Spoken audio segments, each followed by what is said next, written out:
$11,000 sent to a scammer, all because a grandmother thought her grandson was in major trouble. But it was all a lie. The money sent to that criminal so easily because of new technology.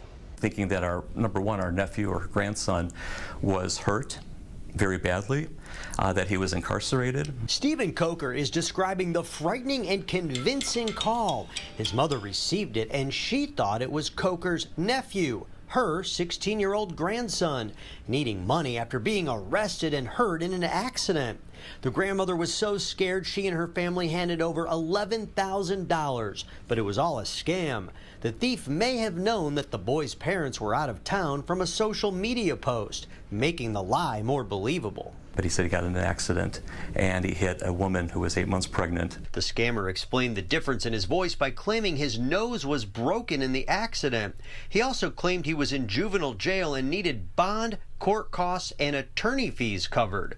The phone rang again with more lies. This juvenile lawyer stated that because of COVID, they weren't accepting deposits at the Will County Courthouse. We had to go to PNC Bank and deposit this money using a PIN code. That's right. PNC's ATM system allows you to withdraw and deposit money without a physical bank card. So the family went to a PNC ATM and deposited that $11,000 in increments using only a code that the scammer gave them, without a card or any sort of ID. Yes, that allowed the scam to take place. When the family couldn't find their loved one in jail, they realized they had been scammed. They said they immediately contacted PNC, which said it was investigating. So if they were holding the money, why were they not giving it back to you? Because we were not PNC customers, they said. However, unlike most victims of this scam, the Coker family eventually ended up getting the money back 12 months later.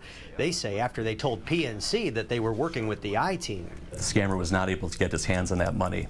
The problem is we weren't able to get our hands on the money either for nearly a full year. PNC told the I-team it does not comment on customer matters, but that generally speaking, the length of time an investigation may take depends on the complexity of the situation. Regarding transactions that do not require a bank card, PNC says their mobile app generates a one-time code when a PNC customer enters their unique username and password. The bank recommends any unexpected requests for money or personal information should first be checked with a trusted source. The family also reported the incident to the Plainfield police, who were able to track down a suspect with the PNC bank deposit number. That alleged scammer, Jose Vargas of Pennsylvania, pleaded not guilty to 3 felonies and goes to court this fall. The complaints that we've gotten over the last several years have been steadily increasing. The Federal Trade Commission tells the I-team that in 2020, they had more than 20,000 complaints of the family and friend imposter scam. Last year, that number grew to nearly 36,000. There's tremendous pressure that the perpetrator puts on the grandparent to act quickly. What grandparents should do is resist that urge to act quickly and instead check out the story. It was absolutely draining emotionally. The FTC says this type of scam has been around for 15 years, but there are always new versions. We have information on our website on how to report this to authorities, plus more tips on how to avoid it.